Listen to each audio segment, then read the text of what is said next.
Just as no one can be forced into belief, so no one can be forced into unbelief. One day, in retrospect, the years of struggle will strike you as the most beautiful. The great question that has never been answered, and which I have not yet been able to answer, despite my 30 years of research into the feminine soul, is what does a woman want? He that has eyes to see and ears to hear may convince himself that no mortal can keep a secret. If his lips are silent, he chatters with his fingertips. Betrayal oozes out of him at every pore. The intention that man should be happy is not in the plan of creation. I cannot think of any need in childhood as strong as the need for a father's protection. Being entirely honest with oneself is a good exercise. Where does a thought go when it's forgotten? A woman should soften but not weaken a man. Experience teaches us that the world is not a nursery. Future ages will produce further great advances in this realm of culture, probably inconceivable now, and will increase man's likeness to a god still more. It is impossible to escape the impression that people commonly use false standards of measurement. Words have a magical power. They can bring either the greatest happiness or deepest despair. It is that we are never so defenseless against suffering as when we love, never so helplessly unhappy as when we have lost our loved object or its love. Religion is an attempt to get control over the sensory world in which we are placed by means of the wish world, which we have developed inside us as a result of biological and psychological necessities. He does not believe that does not live according to his belief. When making a decision of minor importance, I have always found it advantageous to consider all the pros and cons. Everywhere I go, I find a poet has been there before me. Religion is a system of wishful illusions together with a disavowal of reality. Life, as we find it, is too hard for us. It brings us too many pains, disappointments, and impossible tasks. In the depths of my heart, I can't help being convinced that my dear fellow men, with a few exceptions, are worthless.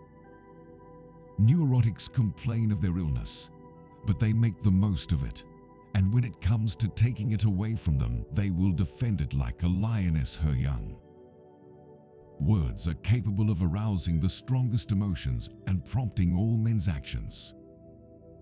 The ego is not master in its own house. The voice of the intellect is a soft one, but it does not rest until it has gained a hearing.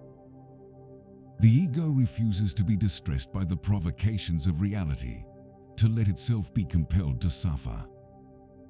The pleasure of satisfying a savage instinct, undomesticated by the ego, is incomparably much more intense than the one of satisfying a tamed instinct.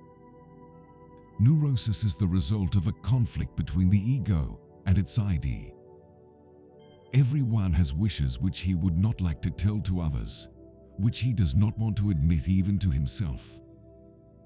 The virtuous man contents himself with dreaming that which the wicked man does in actual life.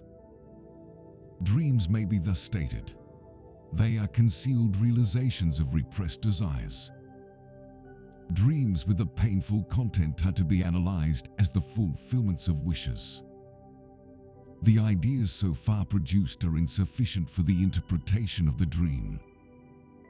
If we subject the content of the dream to analysis, we become aware that the dream fear is no more justified by the dream content than the fear in a phobia is justified by the idea upon which the phobia depends. The scope of one's personality is defined by the magnitude of that problem which is capable of driving a person out of his wits. Before you diagnose yourself with depression or low self-esteem, make sure that you are not surrounded by fools. Unexpressed emotions will never die. They are buried alive and will come forth later in uglier ways. Immorality, no less than morality, has at all times found support in religion. Most people do not really want freedom, because freedom involves responsibility, and most people are frightened of responsibility. Whoever loves becomes humble. Those who love have, so to speak, pawned a part of their narcissism. A certain degree of neurosis is of inestimable value as a drive, especially to a psychologist. Religion is an illusion, and it derives its strength from the fact that it falls in with our instinctual desires. Men are more moral than they think and far more immoral than they can imagine. I have found little that is good about human beings on the whole. Friendship is an art of keeping distance, while love is an art of intimacy.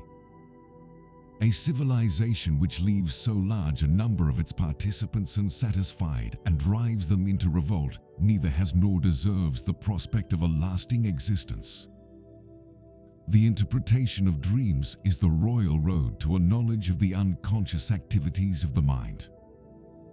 What a distressing contrast there is between the radiant intelligence of the child and the feeble mentality of the average adult. The doctor should be opaque to his patients and, like a mirror, should show them nothing but what is shown to him. The mind is like an iceberg. It floats with 1/7 of its bulk above water.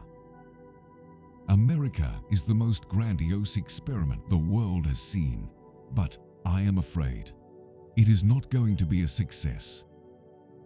Self-deception is a plant which withers fast in the pellucid atmosphere of dream investigation. The pre-ego has a still harder time of it. It has to serve 3 harsh masters, and it has to do its best to reconcile the claims and demands of all 3. We are what we are because we have been what we have been, and what is needed for solving the problems of human life and motives is not moral estimates but more knowledge. Where the questions of religion are concerned, people are guilty of every possible kind of insincerity and intellectual misdemeanor. Beauty has no obvious use, nor is there any clear cultural necessity for it. Yet civilization could not do without it. My love is something valuable to me which I ought not to throw away without reflection. The creative writer does the same as the child at play. He creates a world of fantasy which he takes very seriously. What progress we are making! In the Middle Ages they would have burned me. Now they are content with burning my books. A man should not strive to eliminate his complexes, but to get into accord with them. They are legitimately what directs his conduct in the world. When a love relationship is at its height, there is no room left for any interest in the environment. A pair of lovers are sufficient to themselves. Men are strong so long as they represent a strong idea. They become powerless when they oppose it. Words and magic were in the beginning one and the same thing, and even today words retain much of their magical power. As regards intellectual work, it remains a fact, indeed, that great decisions in the realm of thought and momentous discoveries and solutions of problems are only possible to an individual working in solitude. In mourning, it is the world which has become poor and empty. In melancholia, it is the ego itself. A large number of observers acknowledge that dream life is capable of extraordinary achievements at any rate, in certain fields memory. Dogs love their friends and bite their enemies, quite unlike people who are incapable of pure love and always have to mix love and hate. Who lacks sex speaks about sex. Hungry talks about food. A person who has no money about money. And our oligarchs and bankers talk about morality. The words which we use in our everyday speech are nothing other than watered-down magic. Rather than living our lives, we are lived by unknown and uncontrollable forces. Dark, unfeeling, and unloving powers determine human destiny.